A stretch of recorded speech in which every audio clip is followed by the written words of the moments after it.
everybody. My name is Patrice Johnson, and welcome to Sunday's Q&A, where I bring you fresh tips for brand new insurance agents, even other seasoned ones, to give you top advice and tips. So we're going to continue on this week going over the questions that I believe are the ones that you should be asking when looking for a new agency or interviewing a new manager. And again, if you haven't already, email us at admin@agentscorereport.com and we will give you the new agent questionnaire jam-packed with tough questions for you to ask whoever you are going to be interviewing to make sure you are going to be making the best decision for yourself and your team. So continue on from last week. We talked about researching your IMO, checking credentials, making sure that their regulatory and everything that they're supposed to be doing is totally intact. So we did that. It's going to be interviewing your IMO/agency. So this is where, hey, I checked all my boxes. They're running a tight ship. Let me talk to some people. Let me really get into where I'm going. Because think about it, right? If you were to apply for another job, don't they interview or they just bring you in? I would be really wary with anyone that's just willing to give me a contract just like that. You probably should ask a lot of questions. So understanding their business model, ask how they operate, and are they more commission-based or prioritizing operational development and agent support? So what is their main focus? There's a lot of IMOs out there and agencies and boutique agencies where, hey, their focus is just recruit.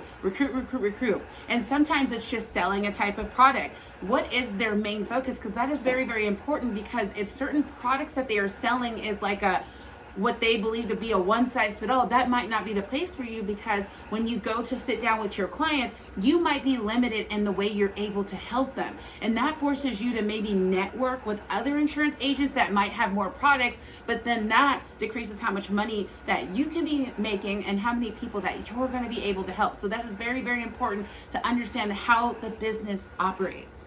Number two, the commission structure. That is such a huge, misinterpretation or miscommunication and misinformation. All the misses is missing when it comes to commission. Can't spell commission without miss.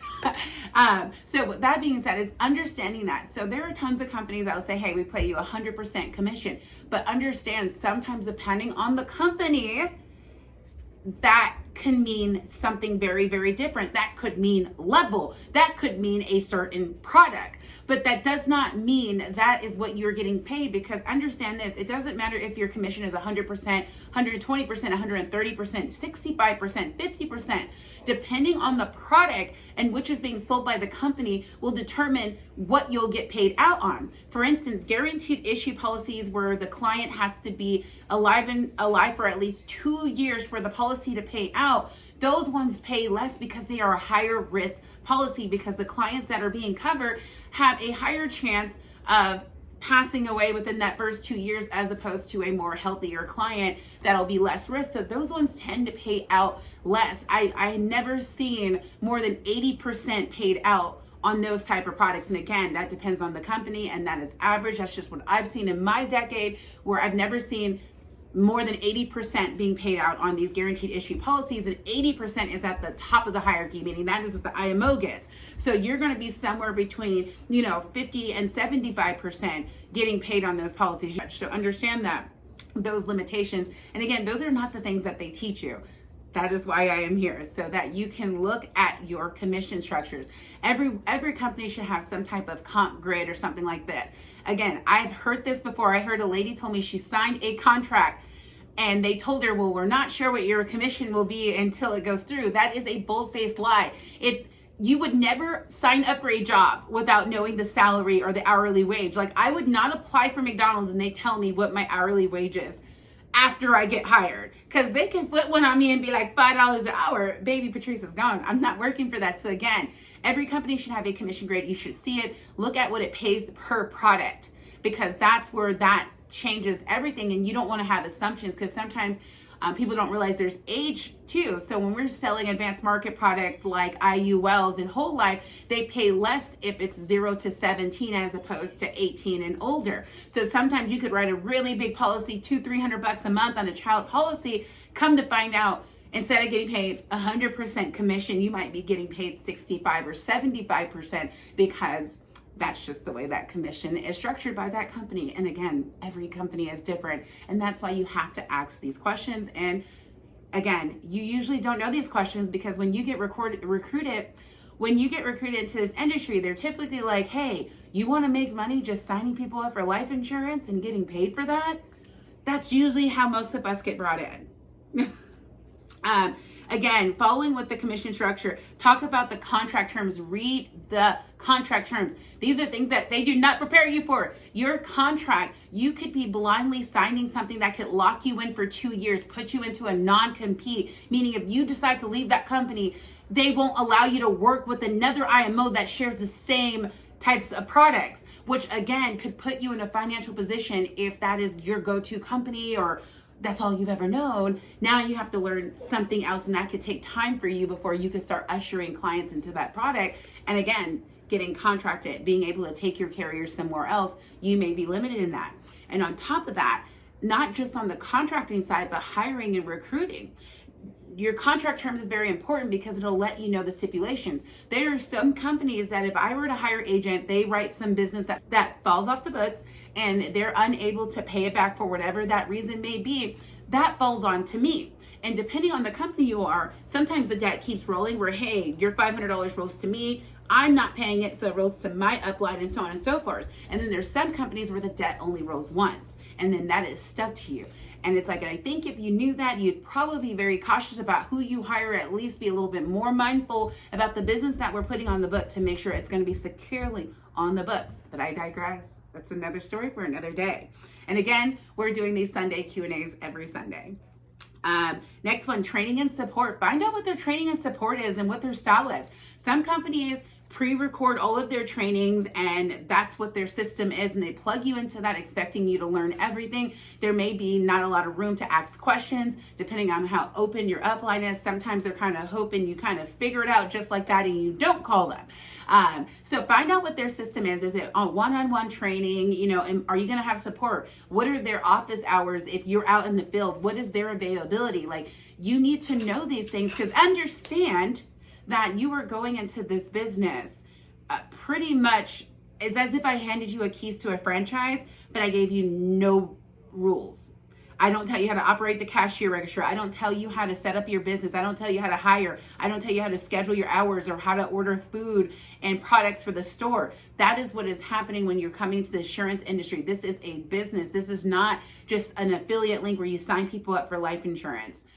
You have to pay taxes. You have to set money aside. You have to plan for your retirement, because this is not a job where there's things already set up that you can plug into. So understanding that, find out what their training and support is, and that's very important. And if you watch our podcast, The Great Reset, where insurance meets accountability, you are going to meet top industry leaders, recruiters, marketing agents, agencies, and IMOs who are smaller boutique agencies that do one-on-one training. They have system in place. They teach you how to not use leads. So please stay tuned. We're going to have tons of them featured on the podcast as well as on the site. So please stay tuned. Next question, marketing support. What does that look like? Do they help you with marketing? And marketing can mean a lot of things. Marketing could be like, hey, do they have lead sources? Do they teach you how to get leads? Do they have material, things that you can use to present to your clientele? Or do they offer any type of marketing drip systems like a CRM, any mail campaigns where it'll keep touching bases with your clientele?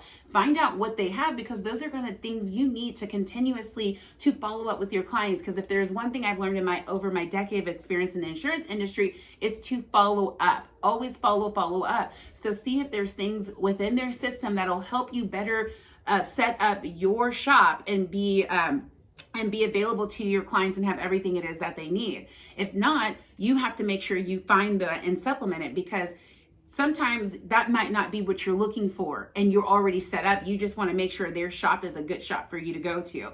And that is fine too. Again, that's why we're just telling you it all, so you have good expectations and you can make the best decision for you. And then the last thing, transparency in business practices. It's like, ensure that there's fairness in dealings when it comes to agents, because sometimes you'll run into IMOs where hey, you see this one team doing everything that they're told, but they're getting no resources, no support. The top's not coming down to support them at their grand opening, stuff like that. But then you see other people getting things. Is that something you're going to be okay with and comfortable with? Is that is something that, hey, you're supposed to do? Maybe it's an unwritten rule and then you only divvy it out to certain people. And it's just like, if you're trying to grow a business and be big, is that something that you're going to be okay with if that's our dealings that they do? Same with the team building. How does that work? How does it work if agents want to leave your team and go somewhere else? How is it that, hey, maybe a whole part of your hierarchy wants to leave? Is that okay? What does that look like? So it's like understanding how their business works and what they do to do it. Just to jump into even sales training, sometimes the training, the way things are set up, may not be in the best interest of your clients. So you might do a lot of bait and switch. I know there's companies that do like child safety kits to get into the home, or even tactics when it comes down to signing the application where, hey, the client is already having buyer's remorse and they don't want to do this, but you might throw a line out there that says, hey, we just signed this so we can see if we can get you approved. That might not be something you want to do, because that ruins the relationship and trust that you have with that client, because now they're just like, I expressed to you in some way or another that this is not a product that I'm interested in. And yet you still put it through, the money still came on my account, and now I have to call to get that refunded. See what I'm saying here? And that's what I'm talking about. That might be not be something you're comfortable with. I have agents reach out to me all the time asking me like, hey, it feels like I'm scamming. And my thing is like, if it feels like you're scamming, 10 out of 10 times that you probably are, unless you haven't been doing your homework and the product just seems like too good to be true because you have been told otherwise. So always do your homework, always do your research, and understand the products that you're selling, because you could be putting your clients in the wrong position. Because sometimes when you go into a company, their setup could look like, hey, write this product first, and if they can't get this one. A lot of times that product that they want you to go to first pays them bonus, more commission, but for the client it's more expensive and can be easily replaced, which then affects you, because if I come behind you and replace that expensive policy, now you have a chargeback. And then if you try to go back to a client and be like, I have that product too, you've already lost their trust, because they're gonna be like, why didn't you show me that to begin with? And again, that's it for today's Sunday Q&A. Catch us every Sunday bringing you fresh tips in the industry, whether you're new or seasoned, so you can have all the information that you need to make the best informed decision on your business and career. And with that being said, my name is Patrice. Don't forget to catch our podcast, The Great Reset Podcast, where insurance meets accountability. And check out agentscorereport.com, whether you are a consumer or an agent. Create an account and get to reviewing. Looking forward to seeing you there. Have a good weekend, guys. See you on Monday.